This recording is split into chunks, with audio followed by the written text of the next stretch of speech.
평안하세요. 오늘도 주님께서 우리에게 허락하신 참 좋은 한 날입니다. 또 간절한 마음으로 주님과 함께 일하고 주님과 함께 뛰기도 눕기도 하는 귀한 한 날 되기를 축복합니다. 기도하며 시작합니다. 주님, 우리의 주님 되어주시고 인도자 되어주시고 아버지 되어주셔서 감사합니다. 필요한 때 말씀으로, 필요한 때 능력으로, 필요한 때 위로와 격려로 함께 하여 주신 주님의 은혜를 감사합니다. 우리 소원 주님과 함께 일어나길 원하고 주님과 함께 말하기를 원하고 주님과 함께 일하기를 원하는 소원이 있사오니 그 소원 축복하여 주옵소서. 연약함에 강건함을 더하는 귀한 한 날 되게 하여 주옵소서. 주님을 향할 때 주님의 은혜로 우리 마음이 넓어지고 깊어지고 사랑하는 귀한 한 날 되게 하여 주옵소서. 우리 예수 그리스도 이름으로 기도드립니다. 아멘. 사순절의 간절한 마음으로 성경을 읽고 있습니다. 많이 오셨습니다. 31제입니다. 그리고 사사기 마지막인 19장에서 21장까지 3장 말씀을 함께 읽겠습니다. 오늘 이야기는 한 이야기, 이야기가 시작해서 끝나는 이야기를 담고 있습니다. 오늘 이야기를 읽으실 때는 한번 꼽아 보시길 바랍니다. 어떻게 이럴 수가 몇 번이나 되는지, 어떻게 이런 일이 일어나고 어떻게 사람 마음이 이러고 어떻게 이렇게까지 하는지 보기를 원합니다. 레위 지파 사람이 나오는데 레위 지파 사람의 누가 죽어서 이 말 그대로 사달이 난 건가요? 이 어려운 이야기가 시작된 건가요? 죽은 시체를 이 레위 지파 사람이 몇 조각으로 나누어서 보냅니다. 왜 이렇게 여러 조각을 나눠서 보냈을까요? 내전이 일어나거든요. 이스라엘 사람들끼리 전쟁이 일어나고 한 지파가 망하게 됩니다. 사라질 위기에 처해집니다. 싸움에서 패배한 이 지파는 어느 지파입니까? 한 지파가 망하게 되니까 그래도 명맥은 있게 해주자.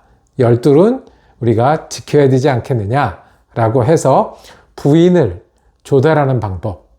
억지로 부인을 만들어서 이 생존해 나갈 수 있게 합니다. 어떤 방법을 쓰지요? 저는 성경 읽고 다시 은혜 나누러 모이겠습니다. 사사기 19장. 이스라엘의 왕이 없던 때에 한 레위 남자가 에브라임의 산골에 들어가서 살고 있었다. 그는 유다 땅의 베들레헴에서 한 여자를 첩으로 데려왔다.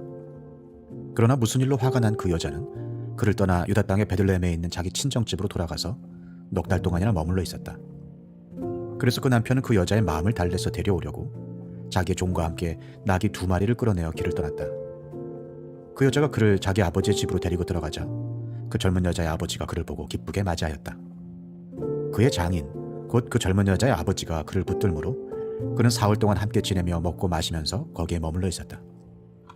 나흘째 되는 날, 그가 아침 일찍 깨어 떠나려고 일어서니 그 젊은 여자의 아버지가 사위에게 말하였다. 빵을 좀 더 먹고서 속이 든든해지거든 떠나게. 그래서 그들 두 사람은 또 앉아서 함께 먹고 마셨다.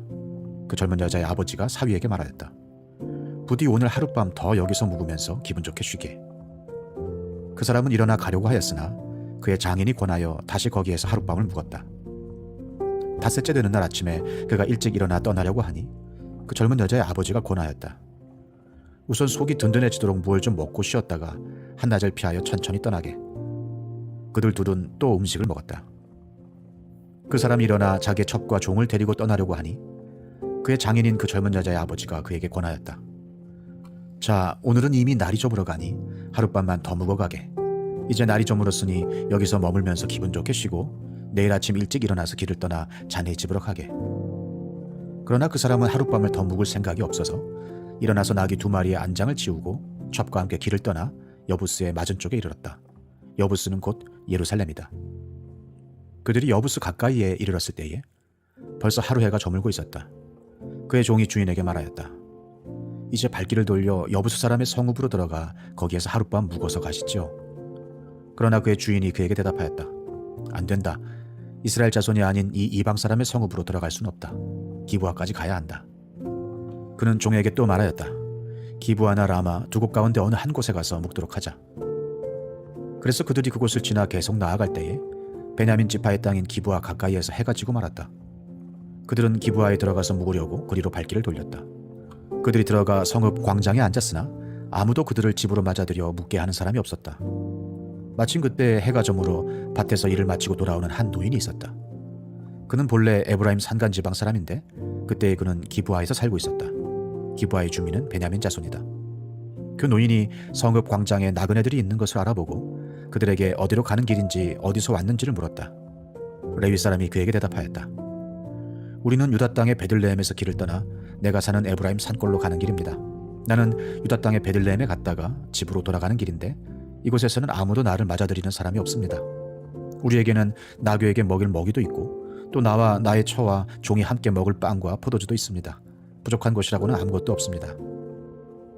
노인이 말하였다. 잘 오셨어. 우리 집으로 갑시다. 내가 잘 돌보아 드리리다. 광장에서 밤을 새워서는 안 되죠. 노인은 그들을 자기 집으로 데리고 들어가서 나귀에게 먹이를 주었다. 그들은 발을 씻고 나서 먹고 마셨다. 그들이 한참 즐겁게 쉬고 있을 때에 그 성읍에 불량한 사내들이 몰려와서 그 집을 둘러싸고 문을 두드리며 집주인인 노인에게 소리질렀다. 노인의 집에 들어온 그 남자를 끌어내시오.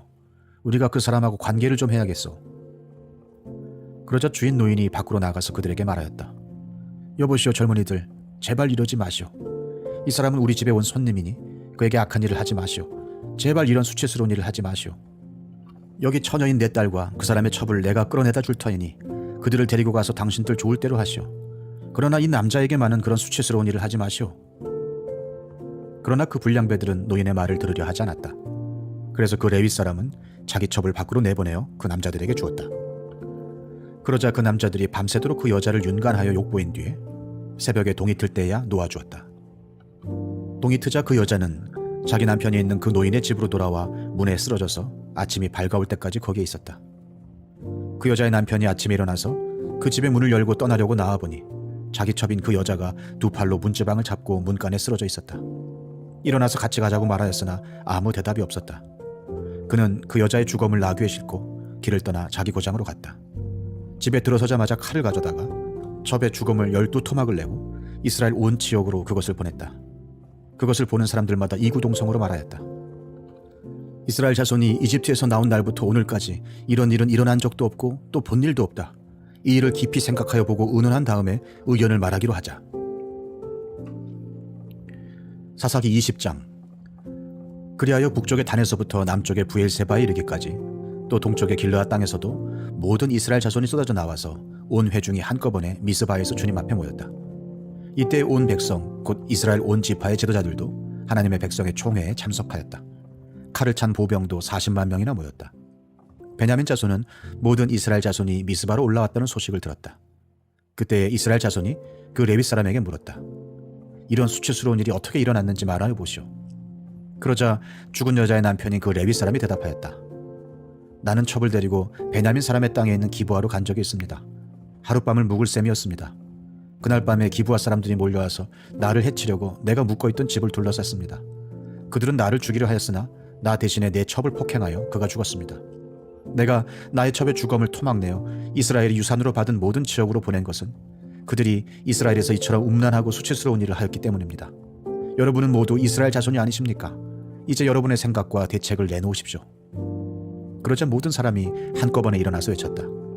우리 가운데에서 한 사람도 자기 장막으로 가서는 안 된다. 아무도 집으로 돌아가서는 안 된다. 이제 기브아 사람들에게 우리가 할 일은 이렇다. 제비를 뽑아 그들을 치자. 이스라엘의 모든 지파에서 100명마다 10명을, 1000명마다 100명을, 10,000명마다 1000명을 뽑아서 그들에게 군인들이 먹을 양식을 마련하게 하고 군인들은 베냐민 땅에 있는 기브아로 가서 기브아 사람이 이스라엘 안에서 저지른 이 모든 수치스러운 일을 벌하게 하자. 그리하여 모든 이스라엘 사람이 하나같이 뭉쳐서 그 성읍을 치려고 모였다. 이스라엘의 지파들이 베냐민 온 지파에게 사람을 보내어 이렇게 말을 전하였다. 당신들 가운데서 이런 악한 일이 일어나다니 어찌된 일이오? 그러니 당신들은 이제 기브아에 있는 그 불량배들을 우리 손에 넘겨서 우리가 그들을 죽여 이스라엘에서 이런 악한 일을 없애게 하시오. 그러나 베냐민 자손은 그들의 친족인 이스라엘 자손의 말을 들으려 하지 않았다. 오히려 베냐민 자손은 이스라엘 자손과 싸우러 나가려고 모든 성읍에서 기브아로 모여들었다. 그날에 모여든 베냐민 자손은 기브아의 주민들 가운데서 뽑은 700명 외에도 각 성읍에서 나온 칼을 쓸 줄 아는 사람 26,000명이 합사하였다. 이 모든 사람 가운데서 뽑힌 700명 왼손잡이들은 무림매로 돌을 던져 머리카락도 빗나가지 않고 맞히는 사람들이었다. 이스라엘 사람들에게는 베냐민 자손을 제외하고도 칼을 쓸 줄 아는 사람이 40만 명이나 있었는데 그들은 모두 잘 싸우는 용사였다. 이스라엘 자손이 일어나 베델로 올라가서 하나님께 여쭈었다. 우리 가운데 어느 지파가 먼저 올라가서 베냐민 자손과 싸워야 합니까? 주님께서 말씀하셨다. 유다 지파가 먼저 올라가거라. 다음날 아침에 이스라엘 자손이 출동하여 기브아 맞은편에 진을 쳤다. 이스라엘 사람은 베냐민 자손과 싸우려고 나가서 기브아를 마주보고 전투 태세를 갖추었다. 그러자 베냐민 자손이 기브아에서 나와 그날에 이스라엘 사람 2만 2천 명을 땅에 쓸어들었다. 그래서 이스라엘 자손은 베델로 올라가서 주님 앞에서 날이 저물도록 목 놓아 울면서 여쭈었다. 우리가 다시 가서 우리의 동기 베냐민 자손과 싸워도 되겠습니까? 그때 주님께서 올라가서 싸워라 하고 말씀하셨다. 이스라엘 사람들은 스스로 용기를 내어 첫날 대열을 갖추었던 그곳으로 가서 다시 전투 태세를 갖추었다. 그 이튿날에 이스라엘 자손이 베냐민 자손을 치려고 가까이 나아갔다. 베냐민 자손은 이튿날에도 그들을 대항하려고 기브아에서 나와서 이스라엘 자손 18,000명을 땅에 쓰러뜨렸는데 죽은 이들은 모두 칼을 쓸 줄 아는 사람들이었다. 그러자 온 이스라엘 자손은 베델로 올라가서 주님 앞에서 목 놓아 울었다. 그들은 거기에 앉아서 날이 저물도록 금식하고 주님께 화목제와 번제를 드리고 주님께 여쭈었다. 그때는 하나님의 언약궤가 베델에 있었고 아론의 손자이며 엘르아살의 아들인 비느하스가 제사장으로 있는 때였다. 우리가 또다시 올라가서 우리의 동기 베냐민 자손과 싸워도 되겠습니까? 아니면 그만두어야 하겠습니까? 주님께서 말씀하셨다. 올라가거라. 내일은 틀림없이 내가 그들을 너희 손에 넘겨주겠다. 이스라엘이 기브아 둘레의 군인들을 매복시켰다. 사흘째 되는 날 이스라엘 자손은 베냐민 자손을 치러 올라가서 전과 마찬가지로 기브아 쪽으로 전투 태세를 갖추었다. 베냐민 자손도 그들을 대항하려고 나왔으나 꿰매 빠져 성읍에서 멀리 떠나게 되었다. 베냐민 자손은 한쪽은 베델로 올라가는 길과 만나고 다른 한쪽은 기브아로 가는 길과 만나는 큰 길과 들에서 전과 같이 이스라엘 자손을 치기 시작하여 그들을 30명가량 죽였다. 그러자 베냐민 자손은 이스라엘 자손이 처음과 같이 자기들에게 지고 있다고 생각하였다. 그러나 이스라엘 자손은 우리가 도망치는 척하여 그들을 성읍에서 큰 길까지 꿰어내자 하고 말하였다. 그때 모든 이스라엘 주력 부대는 자기들이 있던 자리에서 일어나 바알 가말에서 대열을 갖추었으며 이스라엘의 매복 부대는 기브아 주변에 숨어 있다가 거기에서 쏟아져 나왔다. 온 이스라엘에서 뽑힌 10,000명이 기브아 정면에 이르자 전투는 치열해졌다. 그러나 베냐민 자손은 자기들에게 재앙이 미친 것을 알지 못하였다. 주님께서 이스라엘 앞에서 베냐민을 치셨으므로 그날 이스라엘 자손이 칼을 쓸 줄 아는 베냐민 사람 25,100명을 모두 쳐 죽였다. 그제서야 베냐민 자손은 자기들이 패한 것을 알았다. 이스라엘의 주력 부대가 자기들이 있던 자리를 베냐민에게 내주고 물러선 것은 기브아 둘레에 매복시켜둔 병력을 믿었기 때문이다. 매복한 군인들이 급히 나와 기브아로 돌격하여 사방으로 흩어져서 칼날로 기브아의 성읍 주민을 다 쳐 죽였다. 이스라엘 주력 부대와 매복 부대 사이에서는 성읍에서 큰 연기가 구름 기둥처럼 치솟는 것으로 신호를 삼자는 약속이 이미 되어 있었다. 이스라엘 사람들이 싸우다가 물러서자 베냐민 사람들은 이스라엘 사람들 30명가량을 쳐 죽이면서 이스라엘 사람들이 지난번 싸움에서처럼 자기들에게 꼼짝없이 진다고 생각하였다. 그러나 성읍에서 연기가 구름 기둥처럼 치솟아 오를 때에 베냐민 사람들이 뒤돌아보니 온 성읍이 불바다가 되어 불길이 하늘로 치솟는 것이 아닌가.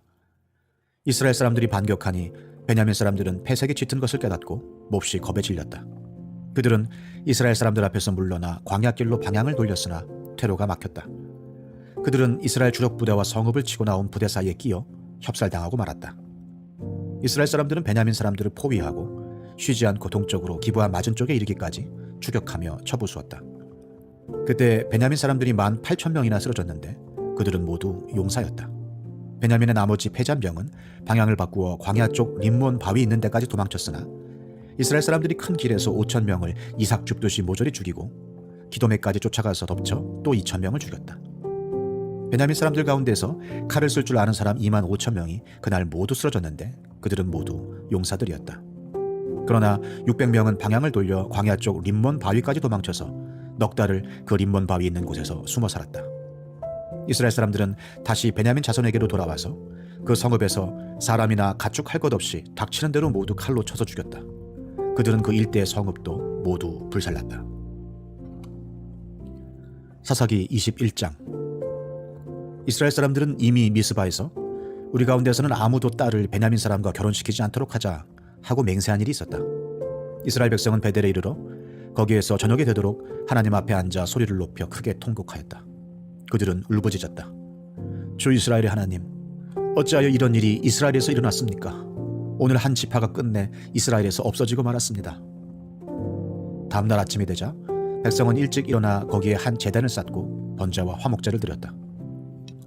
그런 다음에 이스라엘 자손은 이스라엘 모든 지파 가운데서 어느 지파가 주님 앞에서 모인 그 총회에 참석하지 않았는지 알아보았다. 누구든지 미스바에 올라와서 주님 앞에 나오지 않으면 죽이기로 굳게 맹세하였기 때문이다. 이스라엘 자손은 그들의 동기 베냐민 자손에 대하여 측은한 마음이 생겨서 오늘 이스라엘에서 지파 하나가 없어져 버렸다. 우리 스스로가 이미 우리 딸을 그들과는 결혼시키지 않기로 주님께 맹세하였으니 우리가 어떻게 해야 그 살아남은 사람들에게 아내를 구해줄 수 있겠는가 하고 걱정하였다. 그래서 그들은 이스라엘 지파 가운데 어느 지파가 미스바에 올라오지 않았는지 주님 앞에 나오지 않았는지를 알아보았다. 그러자 길르앗의 야베스에서는 한 사람도 진으로 오지도 않고 이 총회에도 참석하지 않은 사실이 드러났다. 그들이 백성을 일일이 살펴보니 정말 길르앗의 야베스 주민은 한 사람도 없었다. 그래서 회중은 가장 용감한 군인 12,000명을 그리로 보내면서 명령하였다. 너희는 가서 길르앗의 야베스 주민을 여자나 어린아이 할 것 없이 칼로 쳐서 죽여라. 너희가 할 일은 남자를 모두 죽이고 남자와 동침한 일이 있는 여자도 모조리 죽이는 것이다. 그들은 길르앗의 야베스 주민 가운데서 아직 남자와 한 번도 동침하지 않은 처녀 400명을 찾아내어 가나안 땅의 실로에 있는 진으로 데리고 왔다. 그리고 나서 온 회중은 림몬 바위에 숨어서 사는 베냐민 자손에게 사람을 보내어 그들과 화친을 선언한다는 말을 전하였다. 그때에 베냐민 자손이 돌아오니 이스라엘 사람들은 길르앗의 야베스의 여자들 가운데서 살려둔 여자들을 그들과 결혼시켰다. 그러나 여자의 수가 모자랐다. 주님께서 이스라엘 지파들 가운데서 한 지파가 비어 틈이 생기게 하셨으므로 이스라엘 백성은 베냐민 지파가 딱하다는 생각이 들었다. 그때 회중의 장로들이 걱정하였다. 베냐민 지파 가운데서 여자들이 다 죽었으니 이제 우리가 어떻게 하여야 살아남은 남자들에게 아내를 짝지어 줄 수 있겠습니까? 그들이 또 말하였다. 베냐민 지파에서 살아남은 남자들에게도 유산이 있어야 이스라엘 가운데서 한 지파가 없어지지 않을 것입니다. 그러나 이미 이스라엘 자손이 자기 딸을 베냐민 사람과 결혼시키는 사람은 누구든지 저주를 받을 것이라고 맹세하였으니 우리는 아무도 우리의 딸들을 그들과 결혼시킬 수 없습니다. 그래서 그들은 한 묘안을 생각해냈다. 그렇다. 실로에서 해마다 열리는 주님의 축제가 곧 다가온다. 실로는 베델 북쪽, 르보나 남쪽, 베델에서 세겜으로 올라가는 큰 길 동쪽에 있다. 그리고 그들은 베냐민 자손에게 이렇게 지시하였다. 당신들은 가서 포도원에 숨어서 살피다가 실로의 처녀들이 춤을 추러 나오면 포도원에서 달려나와 그 실로의 처녀들 가운데서 하나씩 붙들어 아내를 삼아 베냐민 땅으로 돌아가시오. 그들의 아버지들이나 오라버니들이 우리에게 와서 시비를 걸면 우리가 그들에게 전쟁에서 여자를 잡아다가 아내로 삼듯 여자들을 빼앗아 온 것이 아니니 딸들을 그들의 아내로 삼도록 하여 주시오. 또 당신들이 딸들을 그들에게 준 것이 아니니 당신들이 맹세한 것을 스스로 깨뜨린 것도 아니오 하고 답변해 주겠소. 그래서 베냐민 자손은 그 지시대로 하였다. 그들은 춤추는 여자들 가운데서 자신들의 수요만큼 여자들을 붙들어 아내로 삼고 자기들이 유산으로 얻은 땅으로 돌아가서 성읍들을 재건하고 거기에서 살았다. 그때야 이스라엘 자손도 그곳을 떠나 각자 자기 지파와 자기 가족에게로 돌아갔다. 곧 각자가 그곳에서 떠나 자기가 유산으로 얻은 땅으로 돌아간 것이다. 그때에는 이스라엘에 왕이 없었으므로 사람들은 저마다 자기의 뜻에 맞는 대로 하였다. 오늘 성경 읽기 어떠셨습니까? 오늘 사사기 맨 마지막 절에는 그때는 무엇이 없었으므로 왕이 없었으므로 자기 소견에 자기 마음에 좋은 대로 행하였더라 라고 결론처럼 마지막 절을 기록해 놓았습니다. 근데 오늘 이야기 3장에 걸친 이 베냐민 지파와 싸우는 이야기 시작할 때 역시 그때는 왕이 없었으므로 자기 좋은 대로 행하였다라고 말씀을 합니다. 그러니까 성경 말씀은 그때 왕이 없었고 자기 뜻대로 살다가 자기 옳은 대로 하다가 자기가 계획하고 자기 것을 이루고 자기 좋은 대로 하다가 어떻게 이런 비극이 일어났다는 것을 말씀합니다. 여러분들은 읽으면서 어떻게 이럴 수가 하는 장면이 몇 대목쯤 있으셨습니까? 어떻게 이럴 수가? 성경은 말합니다. 자기 뜻대로, 자기 좋은 대로, 자기 소견에 옳은 대로, 자기 꿈이 이거라고 해서 이루는 대로 살다가 일어난 일은 어떻게 이럴 수가의 반복이었습니다. 성경 시대에도 그랬고 계속해서 그랬고 지금 우리도 마음대로 살라고 하면 하고 싶은 대로 하라고 하면 왕이 없는 세상에는 어떻게 이럴 수가가 반복이 될 겁니다. 여기서 왕은 힘 있는 사람, 폭력을 휘두르는 사람, 지배하는 사람이 아니라 기준이 되는 사람, 옳은 것을 정해주는 사람, 그리고 인도하는 사람입니다. 예수를 믿는다는 것은 내 마음대로 사는 것이 아니라 예수를 왕으로 여기고 따르는 사람들이 된다는 겁니다. 주님이 왕이시니 명령하시고요. 우리는 듣고요. 주님이 왕이시니 우리가 충성하고요. 주님이 왕이시니 우리가 물어야 되고요. 우리에게 소원을 이루어주는 그런 왕이 아니라 우리에게 우리 뜻을 만족해 하는 그런 세상이 아니라 그리고 우리가 바라는 선과 정의를 이루어주는 그런 왕이 아니라 주님이 왕이 되고 우리가 따라가는 그것이 믿음이고 믿음의 사람 아니겠습니까? 사사기 결론은 주님이 왕이 되어야 된다고 우리에게 말씀하십니다. 기도하겠습니다. 주님, 우리가 주님을 다시 왕으로 선포하며 가슴에 모셔드립니다. 주님이 왕이시니 우리에게 명령하시고 우리가 듣는 믿음의 사람 되게 하여 주시옵소서. 주님이 왕이시니 우리가 수고하고 애쓰고 희생하고 충성할 대상이 우리 주님이 되어 주시옵소서. 옳고 그르고 꿈과 목적과 해야 될 일의 기준이 주님이 되어 주셔서 우리가 바른 길 걷게 하시고 주님과 함께 살며 주님과 함께 세상을 다스리는 믿음의 사람 되게 하여 주옵소서. 우리 예수 그리스도 이름으로 기도드립니다. 아멘. 사사기까지 우리 함께 읽었습니다. 다음 주는 고난주간을 앞두고 요한복음을 매일 읽어 나가겠습니다. 은혜로 한 날 되시기를 축복합니다.